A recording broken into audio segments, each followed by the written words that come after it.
So, mukhang fresh yung person ngayon. Kasi kakaligo ko lang. Kawawa naman ang aking baby. Tinusukan ng 2 beses sa braso. Eto, pakita natin. What do you feel? Maxi feel. Ano ka nakain mo? Grapes. May sipon ka, no? Oy, oh. Nako. Ito, oh. 2 beses yung tinusukan sa braso. Yan. Yan, isa. Ito, ayan, namasana nga. Ito yun sa kanan kasi hindi siya nakuhanan ng dugo dito. Yung kumukuha ng dugo, ipapasok. Hindi naman yung totally ilalabas niya yung karayom. Ibabalik niya, tapos hihilahin ng kaunti, hilahin. Tapos ibabalik ulit. Wala nang nakuhan dugo, kakaganito lang, oh. So, inulit. Dito naman sa kabila, sa awa ng Diyos, may nakuha naman. Ayan. So, kaya ako siya pinakuhanan ng dugo kasi nung December, nagkaubot sipon. So, dinala namin to nun sa pedya niya. Pagkadala namin sa pedya niya, na siya na may bronchitis daw. At saka, pinasigbisi ko din kasi bago kami pumunta doon at ilang araw nang may lagnat. Ngayon, nakita yung pulang dugo niya is medyo mababa daw. Hindi naman mababa, pero mababa. So, pinainom siya ng Pearly ng 1 month. Yun. So, natapos na yung 1 month. February na nga ngayon dapat December pa lang. January, na paano ko na siya. Kaya lang sari-sari nangyari sa akin nung month ng January. Nagka-UTI ako. Nagka-rashes pa ang katawan ko. Masakit pa. Tapos ito nga, ngayon nagte-take ako ng sa cholesterol. So, kaya hindi ko siya mapa-check up ng time na yun. So, nagbisi-bisihan ng person. So, nagluluto kami ng tokwa for today. Lalagyan namin siya ng cheese powder para naman may flavor. Ano yun? You want grapes? Sige, wait lang. Huwag na natin pakita yung ating rep. Diyan, ipapunta na naman sa diet.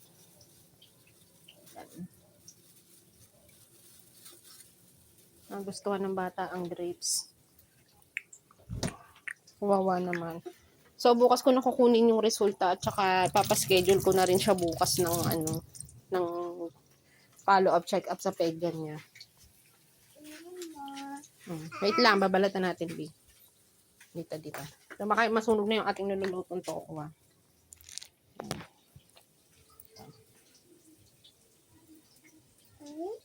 Masakit pa? Hindi ka kita, B. Mataas yung camera.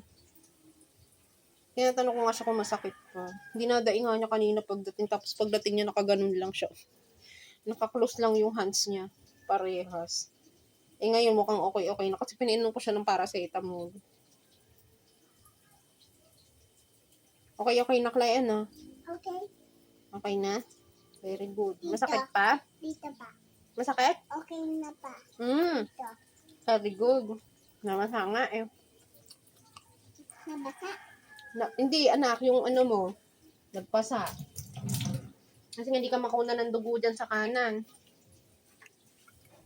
Kawawa. Hindi pa kami nagla-lunch. Anong oras na? Kasi nga nakaligo ako.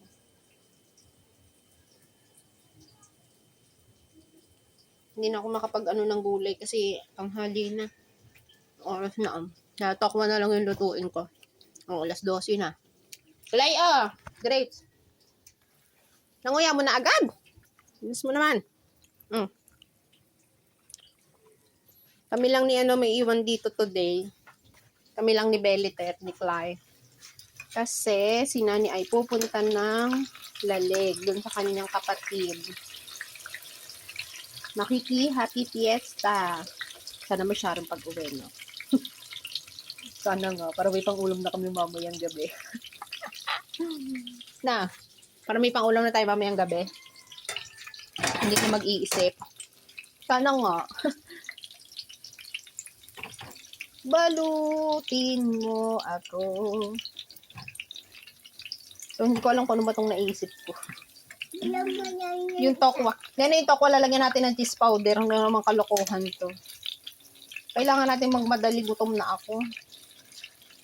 Yung sa pagluluto, B. Teka, anak, mainit, ha? Konti lang. Alin, konti? Yeah. Alin? Mamaya, anak, lalagyan na natin cheese powder. Doon na ginawang price ang tokwa. Ano ba yun? Sari-sari naman ang naiimbento eh. O kaya kalalabasan nito. Nakakita ako ng tokwa dito o may may soya seed ka. O, ayun o. Tada! O, diba, bongga. I want grapes. Mamaya, teka lang. Magsasalang lang ako. Masala. Mamaya, oo. Anak, mamaya na uli ang grapes. May mangga ka pa nga dun eh. What is your favorite fruit? Oh, dito harap ka rito. What's your favorite fruit? Mangga. Laksan mo. Mangga. Parehas kami ni Clay, mahilig kami sa mangga. Ako mahilig talaga ako sa manggang hinog. Love it kaya yun. Ngayon nakabili ako doon sa kanto, 150 yung kilo. Magmumura pa yun, Clay. Ang lalaki naman. Nung mangga na nasa kanto. Sa labasan. Sarap yun. Teka, baka ma-overcook na naman tong tokwa natin eh.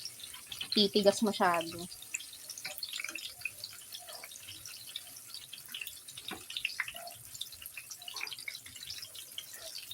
Yan. Oh, Mommy. yes. Nanonood ako ng interview kanina ng Ay, hindi. Oo nga. Sa TikTok ko lang siya nakita. Yung mga ng sex ba. Si Mia at si Sunshine, nakakatawa pala yung dalawang yun. Ngayon ko lang na-discover. Natatarayan kasi ako sa mukha ni Mia, pero hindi ko alam na ganun pala siya kakalog. Grabe. Tawa ko doon. May ka-bullseye. Bullseye. So, ikaw ba ngayong February 14, may ka-bullseye ka na ba? Ha? May ka-bullseye. Pupres na yan. Ay, nako. Nene, ikaw, no, yan. Powder yan, powder. May ka-bullseye ka na ngayong February 14.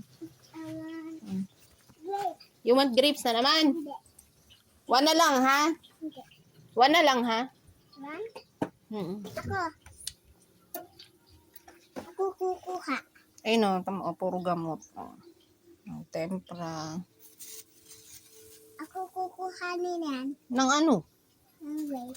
Sige. Uubusan mo ang daddy mo. Kunti lang. Ha? Kunti. One na lang, ha? Uubos ng ni daddy, grapes. Grabe, ang hirap ng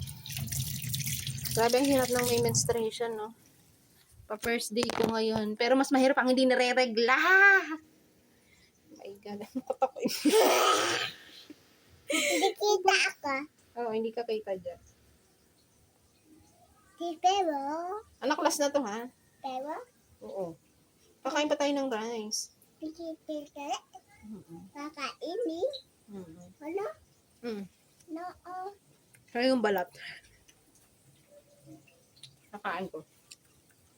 Kain pa lang. Ama na, ha?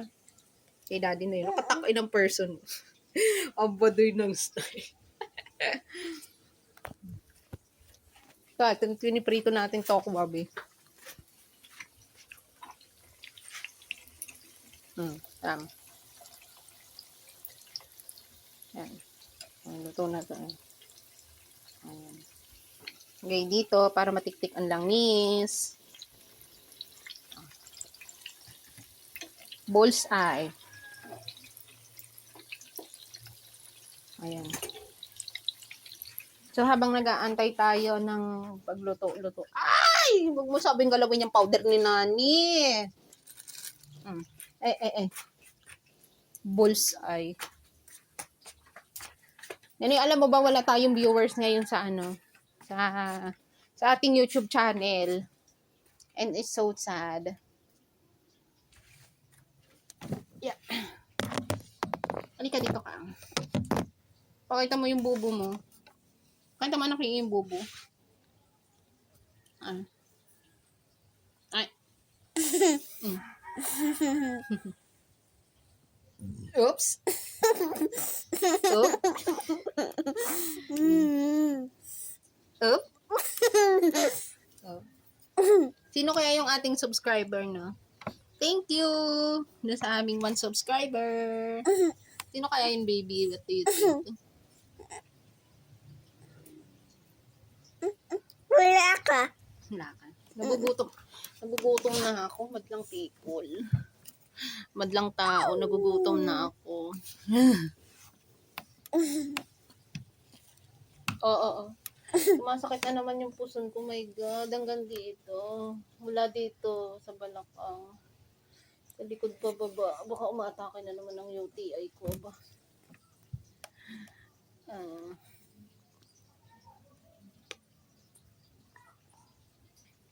Alam nyo ba nung month ng January? Hindi, actually December ko pa to nararamdaman. Look. Makapasko.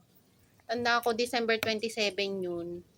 Namimili ako ng pang-exchange gift ko doon sa Hindi kita. namin. Teka lang, huwag mo ilipat ate.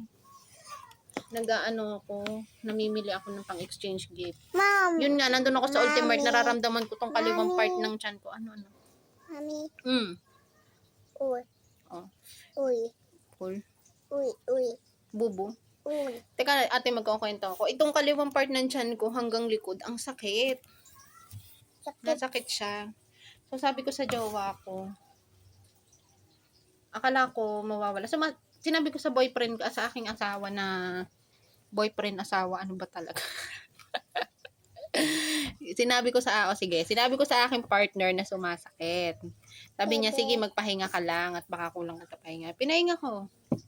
Hanggang sumapit ang 28, 29, 30, 31, 1. Grabe, sabi ko parang hindi pa yata nawawala ang sakit nito.